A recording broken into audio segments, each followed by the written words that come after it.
Salut, c'est Val. Aujourd'hui, on se retrouve pour parler de l'application Tricount, une application que vous pouvez retrouver sur iOS et Android. Je vous mettrai les liens dans la description de la vidéo. Quand est-ce que moi j'utilise Tricount? Je l'utilise notamment quand je pars en vacances avec des amis.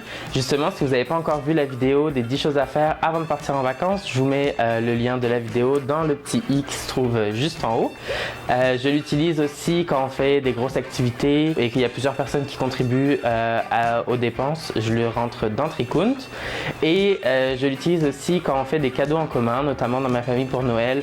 On fait souvent des cadeaux en commun pour mes grands-parents. Donc on rentre tout ça dans Tricount et ça permet notamment de savoir à qui se doit de l'argent ou qui me doit de l'argent. Donc comment ça fonctionne Tricount? C'est super simple, donc vous avez juste à télécharger l'application directement sur votre téléphone. Moi j'ai un iPhone, donc je l'ai téléchargé via l'App Store. Je vous rappelle que les liens sont en description de la vidéo.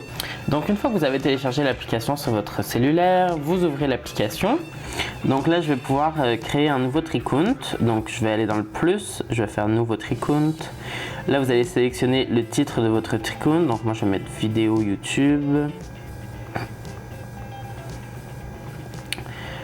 Exemple pour YouTube en description.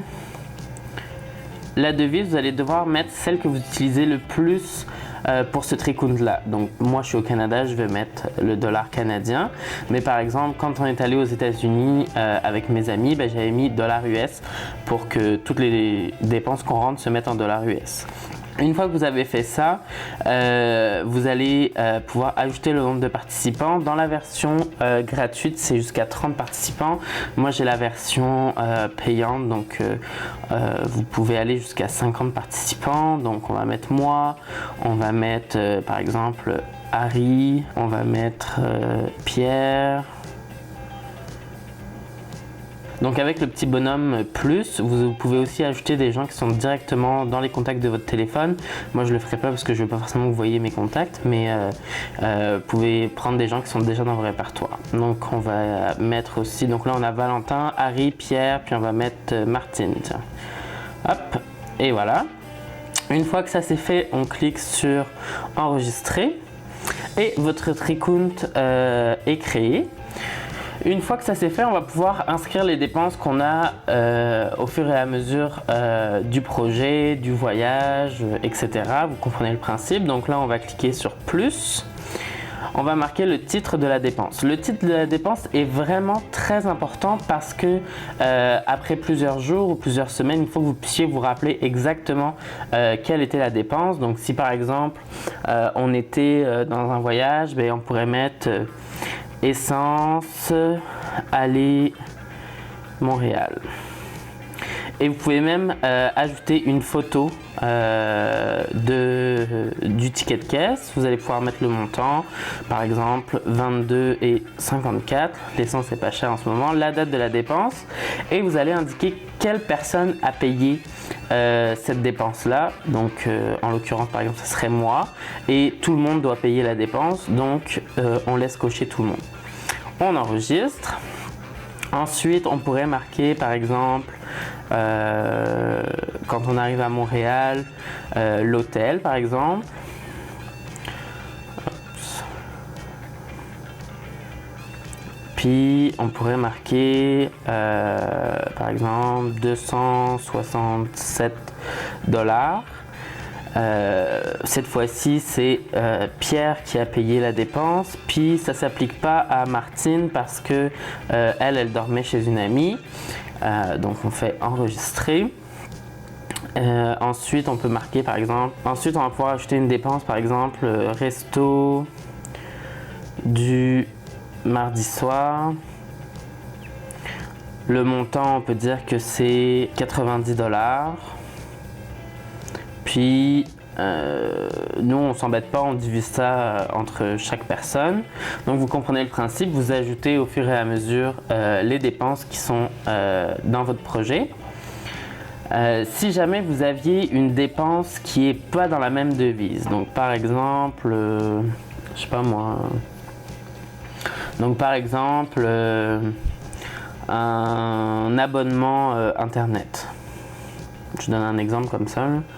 abonnement, service TV, pisté 10 $ US. Donc là, vous pouvez ajouter la devise USD. Hop. Donc là, il vous dit quel est le taux du marché. Vous pouvez le changer. Nous, on le laisse toujours comme ça. Vous indiquez toujours qui a payé la dépense. Ça va être par exemple Harry. Ça incombe à tout le monde. Là, vous enregistrez. Et vous voyez qu'il a fait automatiquement le calcul. Donc 10 $ US, ça équivaut avec le taux qu'on a choisi à 14,11 $. Donc à tout moment, vous pouvez voir l'équilibre du projet. Donc si on clique sur équilibre, on voit que c'est Pierre qui a payé le plus de choses et Harry qui doit le plus d'argent. Donc Tricount nous dit que moi je dois 8,12 $ à Pierre, que Martine en doit 31,66 et que Harry en doit 106,55. Donc à tout moment dans le projet, vous pouvez venir sur équilibre et voir dans le fond qui doit combien à chaque personne. Si jamais, par exemple, Martine rembourse à Pierre ce qu'elle lui doit, on peut cliquer sur Martine doit à Pierre 31,66 $. On fait plus d'options. Puis là, on fait marquer comme payé. Et là, il y a automatiquement un remboursement qui se fait. On peut changer le montant si jamais elle ne rembourse pas la totalité. On fait enregistrer et là, dans ces cas-là, l'équilibre est ajusté à tout moment. Si vous allez faire une activité, par exemple la ronde, que ça coûte 120 $, admettons que c'est pour demain, on peut changer la date comme vous voyez, ça a été payé par Martine. Mais là, moi j'avais ma petite cousine qui était avec moi, donc en fait je vais payer 2 fois la dépense par rapport aux autres. On peut cliquer sur avancer, puis là on va mettre contribution à Valentin 2. Ce qui veut dire que dans le fond il répartit la dépense pour que moi je paye 2 billets versus les autres en ont qu'un seul. Donc là je fais enregistrer. Et là, comme on peut voir dans équilibre, ça s'est remis à jour. Et là, vous voyez, Martine et Pierre ont payé plus que Valentin et Harry. Donc là, Tricount vous fait automatiquement le calcul de qui doit combien à chaque personne pour éviter le moins possible de virements. Donc moi, je vais juste devoir payer 56,12 $ à Pierre. Harry va également payer 34,55 $ à Pierre, ce qui fait que Pierre va être remboursé de 90,68 et Harry va faire un deuxième virement de 96 $ à Martine. Donc qu'est-ce que j'aime moi notamment dans cette application, c'est premièrement la simplicité d'utilisation. C'est vraiment hyper simple d'ajouter des dépenses, de savoir qui a payé quoi.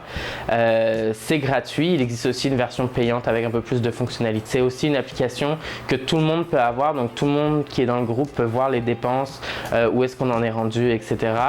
Ce que j'adore également, c'est une application qui gère les devises. Donc moi qui suis au Canada et ma famille est en France, ben, c'est hyper simple de savoir par exemple s'ils ont acheté un cadeau pour mes grands-parents en France en euros, ben, moi je le sais combien ça me revient en dollars canadiens. L'application fait automatiquement la conversion pour moi, donc ça c'est hyper simple. Ce que j'aime aussi, c'est que c'est hyper simple pour les remboursements. Dans le fond, on a juste à cliquer OK, j'ai remboursé, puis là les comptes se mettent à jour. Donc c'est vraiment hyper simple de savoir à qui je dois envoyer de l'argent ou qui doit m'envoyer de l'argent. Puis comme on le sait, les bons comptes font les bons amis. Donc c'est ce qui fait le tour un peu de l'application Tricount. Dites-moi vous en commentaire comment est-ce que vous gérez vos dépenses quand vous êtes en groupe. Est-ce que vous connaissiez déjà cette application? Est-ce que vous l'utilisez? Ou alors est-ce que vous utilisez une autre application que je pourrais découvrir? N'hésitez pas à mettre un gros pouce bleu si vous avez aimé cette vidéo, à vous abonner également à ma chaîne si ce n'est pas déjà le cas pour pouvoir recevoir mes prochaines vidéos. Vous pouvez également me suivre via Instagram pour voir un petit peu comment je prépare mes vidéos. Je vous dis donc à une prochaine fois et n'oubliez pas, dans la vie il vaut mieux avoir des remords que des regrets, alors lancez-vous!